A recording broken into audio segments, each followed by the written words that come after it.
दिल्ली में लाल किला ब्लास्ट की जांच में अब तक का सबसे बड़ा खुलासा हुआ। सुरक्षा एजेंसियों के पुख्ता सोर्सेस के मुताबिक जैश का आतंकी उमर मोहम्मद एक शू बॉम्बर हो सकता है। जांच टीम को उसकी i-20 कार के राइट फ्रंट टायर और ड्राइविंग सीट के नीचे एक जूता बरामद हुआ जिसमें एक मेटल जैसा सब्सटेंस मिला है। रिपोर्ट देखिए।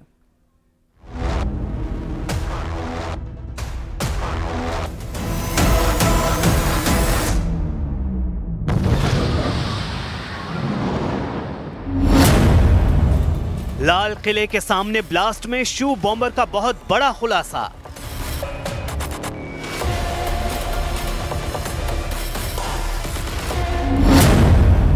ब्लास्ट के आरोपी डॉक्टर उमर नबी के शू से मिले TATP विस्फोटक।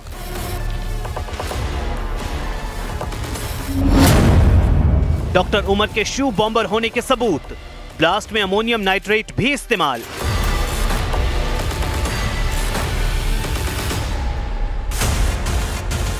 लाल किला ब्लास्ट केस में जांच एजेंसियों को धमाके की असल साजिश समझ आने लगी है। सुरक्षा एजेंसियों के पुख्ता सूत्रों के मुताबिक जैश का आतंकी उमर मोहम्मद एक शू बॉम्बर हो सकता है।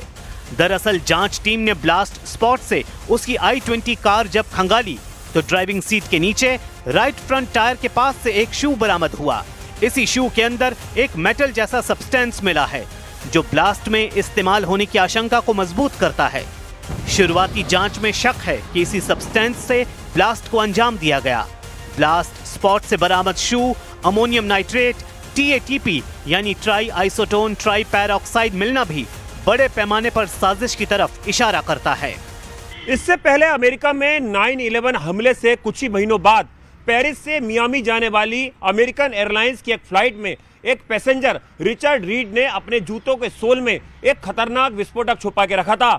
जूतों के सोल में रखा विस्फोटक TATP था जिसमें अगर ब्लास्ट होता तो पूरी एयरलाइंस दुर्घटनाग्रस्त हो सकती थी, लेकिन समय रहते एजेंसियों ने रिचर्ड रीड को गिरफ्तार कर लिया। अब दिल्ली में लाल किला के सामने ब्लास्ट मामले में शू बॉम्बर मॉड्यूल के इस्तेमाल होने की आशंका से एजेंसियां और चौकन्नी हो गई हैं। इस बीच जांच में यह भी साबित हो गया कि जैश के आतंकियों ने बड़े धमाके की प्लानिंग के लिए भारी तादाद में TATP जमा कर रखा था। ब्लास्ट में अमोनियम नाइट्रेट को भी TATP के साथ मिलाया गया था। TATP यानी ट्राई एसीटोन ट्राई पैरऑक्साइड को मदर ऑफ सैटन भी कहते हैं। ये घर में मिलने वाली चीजों से बनता है और इसे पकड़ना मुश्किल होता है। दुनिया भर में कई बड़े हमलों में इसका इस्तेमाल हुआ है। ये कम लागत में ज्यादा नुकसान पहुंचाता है। यानी इसी विस्फोटक के इस्तेमाल से लाल किले के सामने ब्लास्ट कर हड़कंप मचाया गया था। अब ये भी जानना जरूरी है कि शू बॉम्बर क्या है। ये शू बॉम्बर बिल्कुल साधारण जूते जैसा होता है। इस बम में जूते के सोल में TATP जैसा हाई एक्सप्लोसिव लगाया जाता है। इसमें डेटोनेटर जरूरी हिस्सा होता है जिसे जूते की टंग या लेस के पास छिपाया जाता है। डेटोनेटर में छोटी बैटरी या फ्यूज जैसी चीजें हो सकती हैं। शू बॉम्बर में ट्रिगर अलग अलग तरीकों का हो सकता है जिसमें केमिकल फ्यूज, आग या फिर प्रेशर स्विच हो सकता है जिसे जूते के किसी हिस्से को दबाने पर सर्किट पूरा हो जाता है।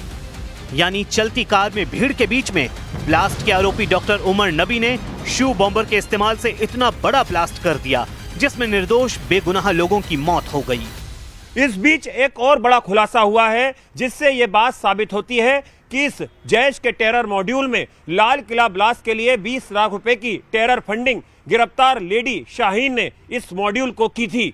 इस मामले में अब इस कार की पीछे की सीट पर भी TATP के ट्रेसेस मिलना इस बात की ओर इशारा कर रहे हैं कि जैश के आतंकी उमर ने ठीक उसी पैटर्न पर शू बॉम्बर के तौर पर लाल किला ब्लास्ट को अंजाम दिया जिस तरह साल 2001 में अमेरिकन एयरलाइंस में रिचर्ड रीड ने शू बॉम्बर बनके फ्लाइट को उड़ाने की कोशिश की थी।